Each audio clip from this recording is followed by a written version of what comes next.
Ravi Prakash Siliconandhra hospital Kuchipudi super speciality వైద్య సేవలు పూర్తిగా ఉచితం. కేంద్ర ప్రభుత్వం ఆర్థిక బడ్జెట్ను ప్రవేశపెట్టింది. కొద్దిసేపటి క్రితం కేంద్ర ఆర్థిక శాఖ మంత్రి నిర్మలా సీతారామన్ ఇటు ఆంధ్రప్రదేశ్ అలాగే బీహార్కి సంబంధించి స్పెషల్ ప్యాకేజెస్ను ప్రకటించిన సందర్భం. ఈ నేపథ్యంలో రెండు రాష్ట్రాలకు సంబంధించి ఎటువంటి అంశాలను ప్రస్తావించారు, ఎటువంటి బడ్జెట్ కేటాయించారు, ఎటువంటి స్పెషల్ ప్యాకేజ్ ఇచ్చారనేది మిమ్మల్నిచ్చే ప్రయత్నం చేస్తున్నాం. ముందుగా ఆంధ్రప్రదేశ్కి సంబంధించి భారీ ప్యాకేజ్ ఇచ్చిందంటే కనుక తెలుగుదేశం పార్టీ నుంచి మాత్రం అవుననే మాట వినిపిస్తోంది. సో ఈ నేపథ్యంలో ఇటు నిర్మలా సీతారామన్ కేంద్ర ఆర్థిక శాఖ మంత్రి ఆంధ్రప్రదేశ్కి స్పెషల్ ప్యాకేజ్ ప్రకటించారు, కేటాయించారు. ఈ నేపథ్యంలో ఆమె ఏమన్నారో ఒకసారి చూద్దాం. Our government has made concerted efforts to fulfill the commitments in Andhra Pradesh Reorganization Act.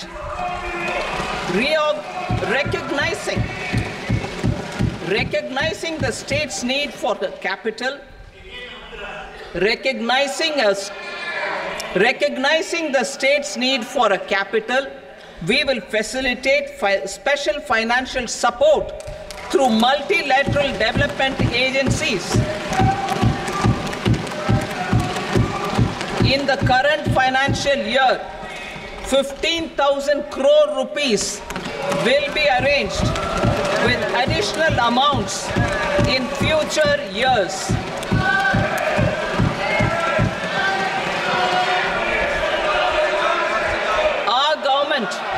Is fully committed to financing and early completion of the Polavaram irrigation project, which is the lifeline for Andhra Pradesh and its farmers. This will facilitate our country's food security as well. Under the Andhra Pradesh Reorganization Act, for promoting industrial development, funds will be provided for essential infrastructure such as water, power, railways and roads in Kopparthi node on the Visakhapatnam-Chennai industrial corridor and Varavakal node on the Hyderabad-Bangalore industrial corridor. An additional allocation will be provided this year towards capital investment for economic growth. Grants for backward regions of Rayalaseema, Prakasham, North Coastal Andhra, as stated in the Act, will be provided.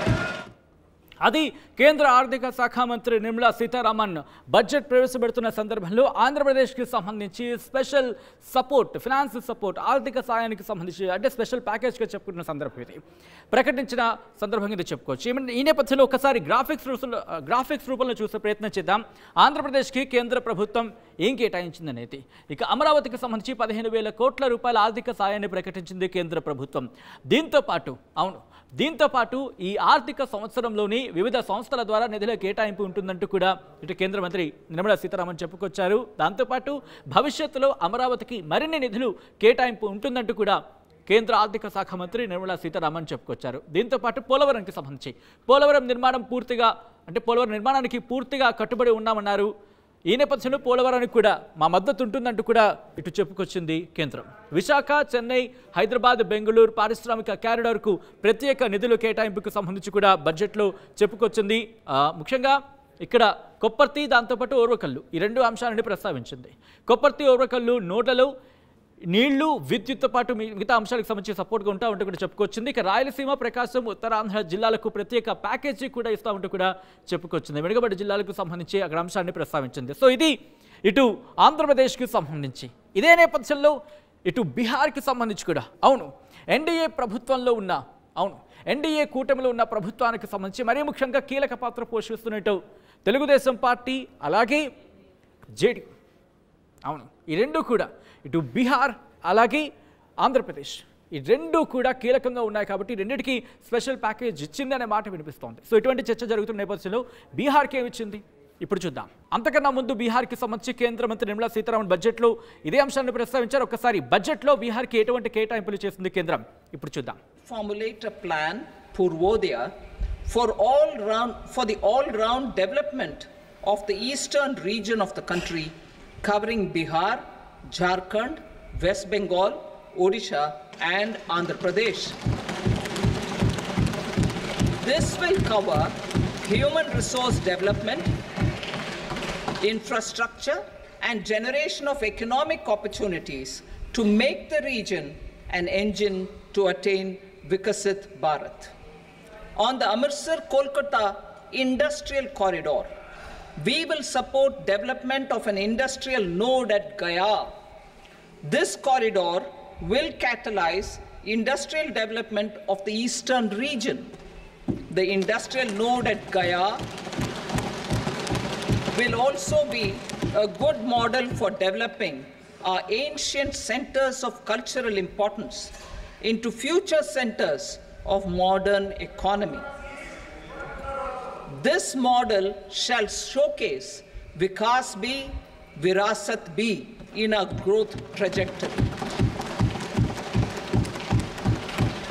We will also support development of road connectivity projects, namely 1. Patna-Purnia Expressway, 2. Buxar-Bhagalpur Expressway, 3. Bodh Gaya, Rajgir, Vaishali and Darbhanga spurs, and 4. Additional 2-lane bridge over River Ganga at Buxar at a total cost of 26,000 crore rupees.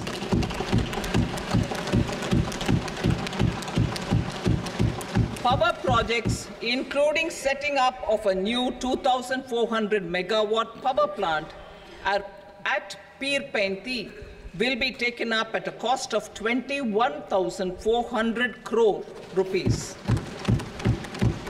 New airports, medical colleges, and sports infrastructure in Bihar will be constructed. An additional allocation to support capital investments will be provided. The requests of Bihar government for external assistance from multilateral development banks will be expedited. అది బీహార్కి కేంద్ర ప్రభుత్వం ప్రకటించిన package. ఈ నేపథ్యంలో బీహార్కి ఎటువంటి కేటాయింపులు జరిగాయి ఒకసారి డీటెయిల్గా గ్రాఫిక్స్ చూద్దాం. Here it is. కేంద్ర బడ్జెట్లో బీహార్కు బంపర్ ఆఫర్ ఉందా అంటే కనుక అవుననే మాట వినిపిస్తోంది. ఇందుకే ఏంటా బంపర్ ఆఫర్? వరదల నియంత్రణ, ఇరిగేషన్ అభివృద్ధికి 11,500 కోట్ల నిధులు కేటాయించడం జరిగింది ఈ బడ్జెట్లో. దీంతోపాటు కీలక హైవే ప్రాజెక్టులకు 26,000 కోట్ల రూపాయల నిధులను కూడా కేటాయించడం జరిగింది. 26,000 కోట్ల నిధులు. దాంతోపాటు అమృత్సర్ కోల్కతా కారిడార్పై గయలో ఇండస్ట్రియల్ నోడ్తో పాటు బక్సర్ భాగల్పూర్ హైవే, పాట్నా పూర్నియా ఎక్స్ప్రెస్ వేకి నిధులు. దీంతోపాటు బక్సర్ దగ్గర గంగానదిపై డబుల్ లైన్ బ్రిడ్జ్కి సంబంధించి కూడా కేటాయించడం జరిగింది. సో ఇవే కాకుండా బీహార్కు కొత్తగా పలు ఎయిర్పోర్ట్లు, మెడికల్ కాలేజీలు, వీటితో పాటు స్పోర్ట్స్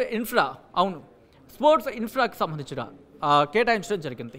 కాశీ టెంపుల్ కారిడార్ తరహాలో గయా, బోధ్ గయలలో అభివృద్ధికి సంబంధించి కూడా కేంద్ర ప్రభుత్వం ప్రకటించింది. ఇక పిర్పైంటిలో పవర్ ప్లాంట్ ఏర్పాటుకి 21,400 కోట్ల రూపాయలకు సంబంధించి కూడా బడ్జెట్లో ప్రస్తావించింది కేంద్ర ప్రభుత్వం. ఇక కేంద్ర బడ్జెట్లో ఇదొక బంపర్ ఆఫర్ అనే చెప్పుకోవాలి. ఒక 20-11 అంటే దాదాపు 50,000 కోట్లకు సంబంధించి బీహార్ ప్రభుత్వానికి కావచ్చు లేదా బీహార్కి కేటాయించిందని చెప్పుకోవాలి కేంద్ర ప్రభుత్వం. సో ఒక్కసారి ఆ కంపారిజన్ చూసే ప్రయత్నం చేస్తే కనుక ఇటు మనకి పోలవరంకి సంబంధించి ఎంత అనేది ఇంకా క్లియర్ లేదనే చెప్పుకోవాలి. ఈరోజు బడ్జెట్లో మీరు చూస్తే కనుక అమరావతికి సంబంధించి 15,000 కోట్ల రూపాయలని అక్కడ కేటాయించడం జరిగింది. దాంతోపాటు మిగిలినవి సపోర్ట్ ఇస్తా ఉన్నారా తప్ప ఎంత అనేది ఇక్కడ మనకు కనిపిస్తుంది. కానీ బీహార్కి సంబంధించి చూస్తే 26,000 కోట్లు, 11,500, తర్వాత ఇంకొక 20 అంటే 20-10 అందాజుగా ఒక అంచనాగా అనుకున్నా సరే 50,000 కోట్ల రూపాయలు ఇక్కడ మనకి క్లియర్ కనిపిస్తుంది. సో ఇది మాట క్లియర్ పిక్చర్. ఈ నేపథ్యంలో ఇటు ఆంధ్రప్రదేశ్కి ఎటువంటి కేటాయింపులు జరిగాయి, బీహార్కి ఎటువంటి కేటాయింపులు జరిగాయి అనేది మీరు చూశారు. మొత్తంగా అయితే మాత్రం కేంద్ర ప్రభుత్వం ఆంధ్రప్రదేశ్ అలాగే బీహార్లకు ప్రత్యేక ప్యాకేజీలు ప్రకటించడంతో ఒక్కసారి కనుక మీరు ఆడియో కనుక వినుంటే ఇటు ఆంధ్రప్రదేశ్కి సంబంధించిన లేదా బీహార్కి సంబంధించిన ఈ బడ్జెట్ కేటాయింపులకు సంబంధించి చెప్పినప్పుడు ఒక్కసారిగా ప్రతిపక్షాలన్నీ ఒక్కసారిగా తమ గళాన్ని వినిపించే ప్రయత్నం చేశాయి. సో ఈ నేపథ్యంలో ఇప్పుడు పోలవరానికి ఎంత ఇవ్వబోతోంది కేంద్రం, బీహార్కు సరిసమానంగా ఇవ్వబోతుందా లేకపోతే అంతకు మించి ఇవ్వబోతోంది? ఎందుకంటే నిధులు భవిష్యత్తులో ఇంకా కేటాయిస్తామని చెప్పి కేంద్ర ప్రభుత్వం చెబుతున్న నేపథ్యంలో ఇప్పుడు ఆంధ్రప్రదేశ్కి మరిన్ని కేటాయింపులు ఉంటాయా, పోలవరానికి మరిన్ని కేటాయింపులు ఉంటాయా? ఇటు మెడికల్ సెంటర్స్ అలాగే స్పోర్ట్స్ ఇన్ఫ్రా, దాంతోపాటు ఇంకా చెప్పుకోవాలంటే కనుక ఎయిర్పోర్ట్స్, కొత్త ఎయిర్పోర్ట్ల నిర్మాణానికి సంబంధించి బీహార్కి సపోర్ట్ చేస్తూ ఉంటున్నారు. సో ఇక్కడ ఇలా కనిపిస్తోంది. మరి ఆంధ్రప్రదేశ్కి సంబంధించి కేంద్ర ప్రభుత్వం ఎటువంటి సపోర్ట్ ఇస్తుంది? ప్రస్తుతం ఈ కంపారిజన్లో ఈ డిస్కషన్ అయితే జరుగుతోంది. ఇక్కడ 50,000 కోట్లు కనిపిస్తుంది, కానీ ఇక్కడ కనిపించడానికి మాత్రం బడ్జెట్ చూసినప్పుడు 15,000 కోట్ల రూపాయలకు సంబంధించి మాత్రమే కనిపిస్తుంది. కానీ ఎంత సపోర్ట్ ఇవ్వబోతోంది, ఏం జరగబోతోంది? ఇక్కడ ఈ రెండు రాష్ట్ర ప్రభుత్వాలు కూడా ఎటువంటి డిమాండ్స్ ఇంకా కేంద్ర ప్రభుత్వం ముందు ఉంచబోతున్నాయని ఒక చర్చ మాత్రం జోరందుకుంది. మరిన్ని వీడియోస్ కోసం ఛానల్ ని సబ్స్క్రైబ్ చేయండి, లేటెస్ట్ అప్డేట్స్ కోసం వాట్సాప్ ఛానల్ ని ఫాలో చేయండి అండ్ లింక్ డిస్క్రిప్షన్ లో ఉంది.